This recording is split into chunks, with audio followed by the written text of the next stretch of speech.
There never is a dull moment in Spider-Man No Way Home. Its breakneck pacing, which I mean is a good thing really, is comparable to no other Marvel movie except perhaps that of Avengers Infinity War. Like that film, there really is no fat in its beefy 2.5-hour runtime because of the story simply needing every minute of it to tell its wildly ambitious and comic booky as hell story. From the moment the film starts, I think quite intentionally, it is mirroring the opening of Iron Man 2. Now, whatever your thoughts may be on that film begins with the Marvel Studios logo, not accompanied simply just by exciting Marvel music, but dialogue from where the first Iron Man ended, specifically when Tony Stark revealed to the world that he is Iron Man. Over the Marvel Studios intro to this film, we hear the dialogue from the mid-credits scene from Spider-Man Far From Home, where Mysterio reveals to the world that Peter Parker is Spider-Man.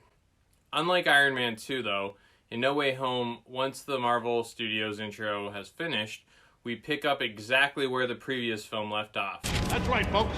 Spider-Man is in fact Peter Parker.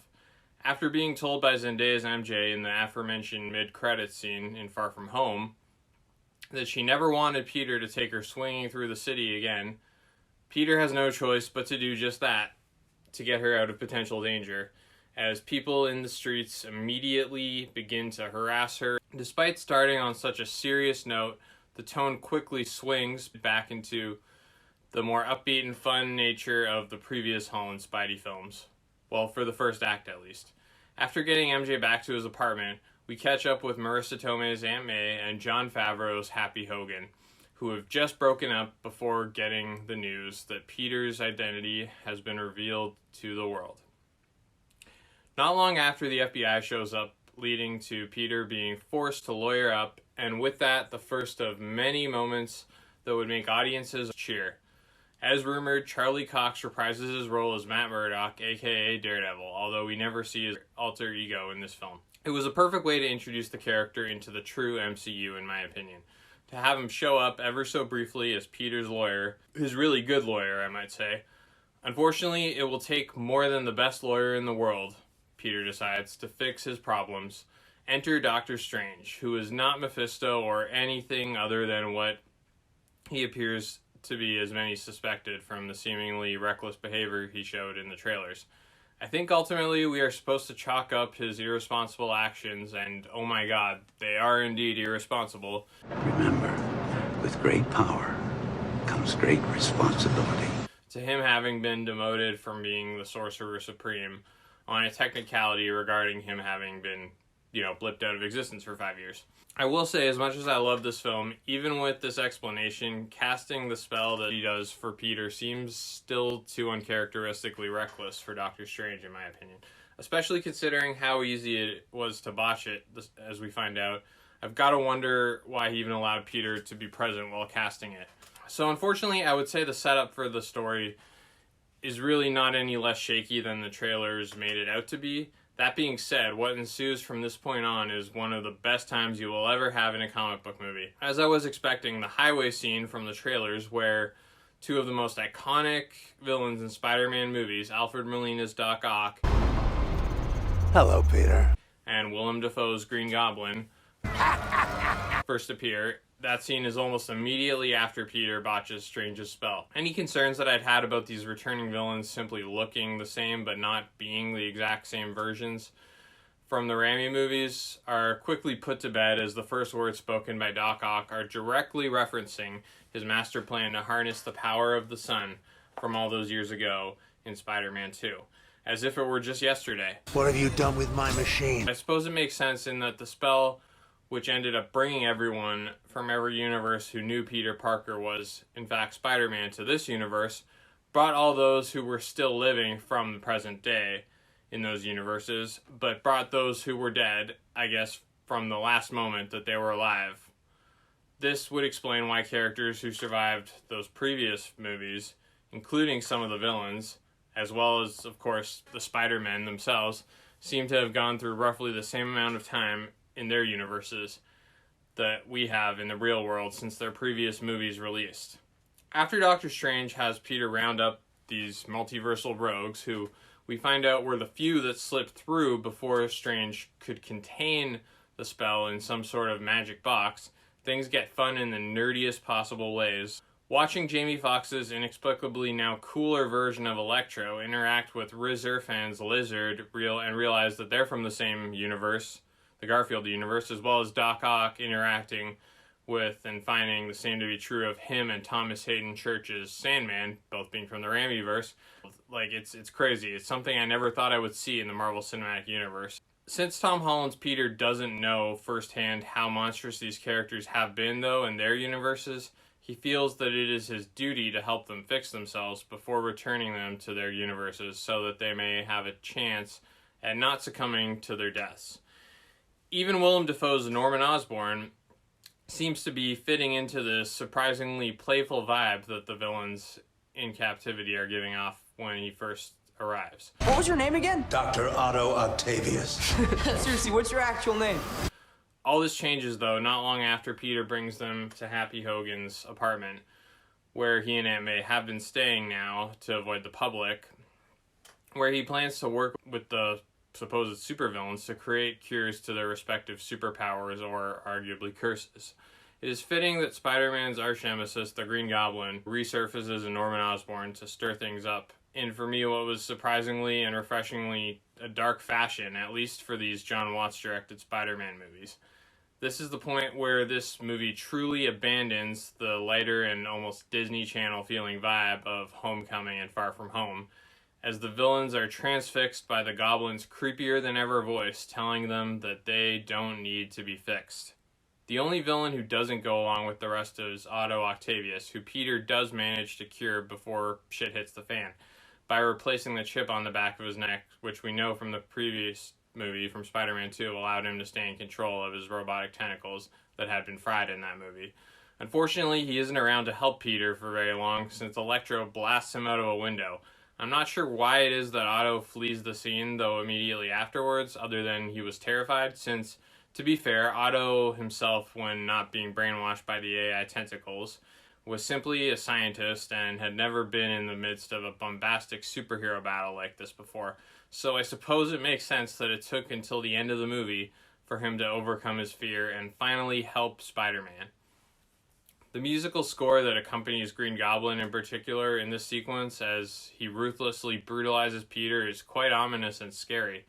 I don't believe it was used in the original Raimi trilogy, although themes from that trilogy as well as the Amazing Spider-Man films are definitely used later in this film, which we'll get to. This new theme, though, for the Goblin is one of the many elements in this movie that I find makes Dafoe's Goblin even scarier than he was in the original film. Perhaps it is even the choice to have him maskless in the entire film almost, even when Norman is in Goblin mode too, because even though I love the mask from the first movie, no mask could be as creepy as Willem Dafoe's face gets in this film while being possessed by the Goblin. I'm realizing more and more after watching this movie what a loss for comic book fans it would be if Willem Dafoe never gets to play the Joker at least once. I think more than anything, though, what makes the Green Goblin seem more like a threat than ever in this film is that he takes away someone Peter loves. The Goblin uses the same trick he tried with his glider to kill Spider-Man in the original 2002 film, only this time on Aunt May, and this time it works. Aunt May's death is brutal and even drawn out in a way that not only messes with the audience, but feels eerily realistic.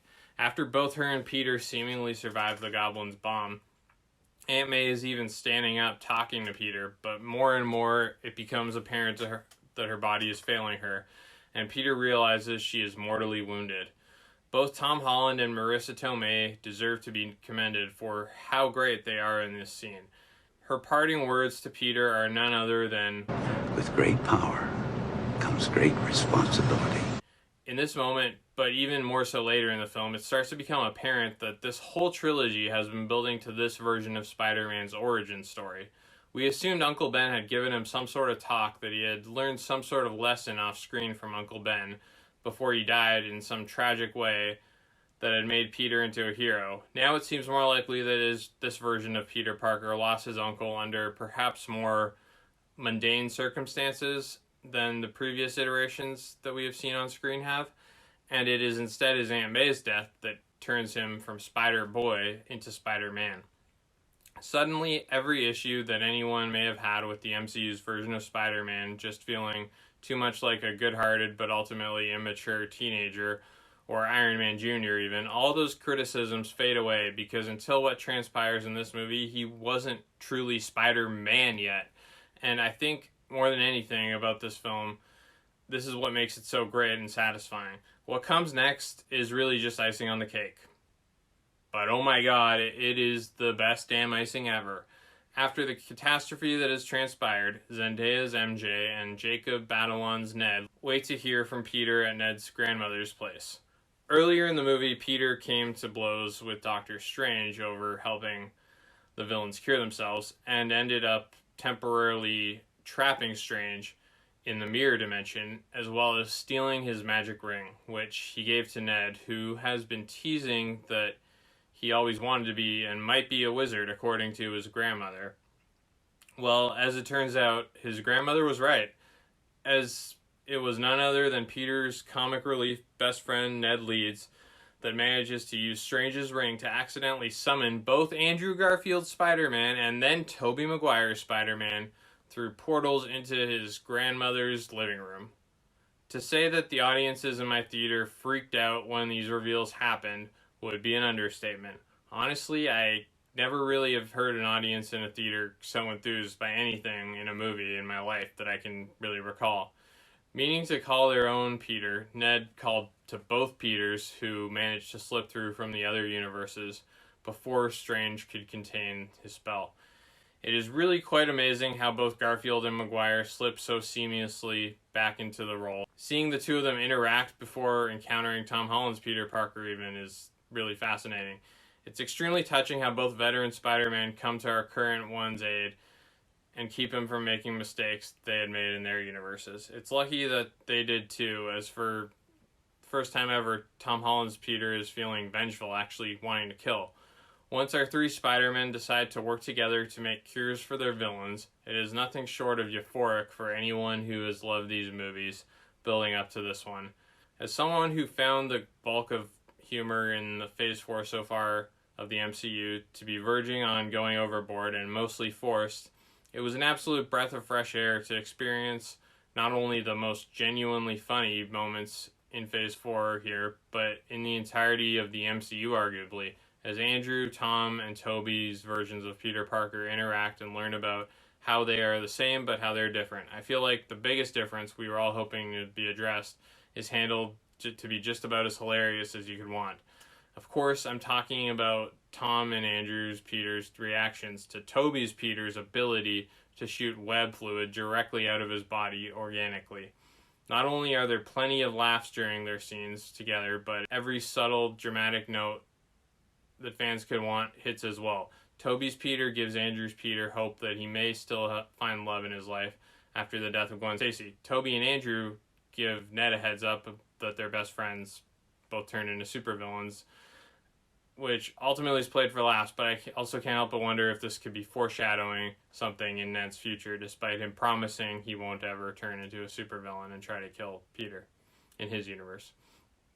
When it comes time for the grand finale third act, with all three Spider-Men in costume, facing off against 5 different villains, I really can't imagine how it could have been handled any better. I would say, outside of the Avengers films, this is probably the best third act in the entire MCU. Each Spider-Man, like their respective Peter Parkers, feel exactly like they did in their previous adventures, from the way they move to their style of quipping, and despite them all being similar costumes, I could never feel like I had trouble telling who was who as they were swinging around, kicking ass. Fittingly, this is where we get all the different musical scores that accompany each of them in their previous movies, in a way that felt fitting and never in your face. Of course, it's another thrill in and of itself as we see both Tobey and Andrew's Spider-Mans come face to face once again with foes from their own films. Hello, Peter. When Doc Ock shows up finally to help, it's quite touching actually to see him being proud of his Peter, realizing the boy he'd known had grown up. Once Electro, Sandman, and Lizard have been given cures, Doctor Strange shows up and to finally send them back to their universes. But before he can, the Green Goblin attacks and blows up the box containing Strange's spell. As the multiverse begins to seep open for all those who know Peter Parker as Spider-Man, we see silhouettes of them all. And it took me a couple viewings to really catch any specific ones, but when you do see them, it's really darn cool to imagine just how many universes we'll get to see in the future, as most of the characters silhouetted haven't been in previous Spider-Man movies, or in the case of Rhino, they look nothing like the version we've seen in the movie, so it leads us to believe they're from universes we haven't seen yet in these movies. Seeing the Green Goblin again puts Tom Holland's Peter back into a vengeful rage. Luckily, Andrew Garfield's Spider-Man can save MJ from a similar fate to Gwen Stacy in his universe, as Holland's Peter is carried away by the Green Goblin on his glider. Once again, this moment was something everyone seemed to predict as soon as MJ was shown falling in slow motion in the trailer, just like Gwen Stacy in The Amazing Spider-Man 2. But that didn't make the moment any less powerful and sweet. The fight that ensues between Tom Holland's Peter and the Green Goblin is not something I saw coming for this version of Spider-Man. There is a viscerally brutal feeling to this fight that is not common in the MCU. In a way, it felt like Spider-Man's fight with the Goblin from the original 2002 Spider-Man, and that, if you remember that, it was quite intense. Peter is angry. Just as he's about to kill the Goblin with his own glider, Spider-Man stops him. Fittingly, the Spider-Man who fought the Goblin all those years ago, Toby, and knows exactly what it feels like to have him get into your head. This moment is possibly my favorite one in the entirety of the film for both Holland and Maguire. Didn't even have to say a word. If they were going to kill Spider-Man, we knew it would be Toby, since he's the one with a complete arc, but I'm really glad that wound wasn't fatal. And I feel like it was done a bit for shock value and doesn't really pay off. That being said, I'm just happy that he did survive regardless of the logic, because he's probably my favorite Spider-Man now that I've rewatched them all. But all three of them are fantastic, and that's a big reason why the movie works so well. Once the Goblin is cured, though, Tom Holland's Peter realizes he has a decision to make. He decides to have Strange wipe all of the universe's recollection of him so that no one any longer knows he is Spider-Man, though I do think it's rather convenient that another spell from Doctor Strange is what solves everything. I can't deny that what it sets up for the future excites me. Seeing Peter now completely on his own in the heart of New York City without the aid of even a Stark suit was such a perfect way to end this film and trilogy and set up the true Spider-Man for the MCU going forward. As much as I think this movie is nearly perfect in its execution of most things, still the fact that the main conflict, like I said, of the story is both created and resolved by some sort of all-encompassing spell with very unclear rules is just a bit too convenient for me to say the movie is quite perfect on a story level, which is why what I'm giving Spider-Man No Way Home is a near perfect 9.5 out of 10.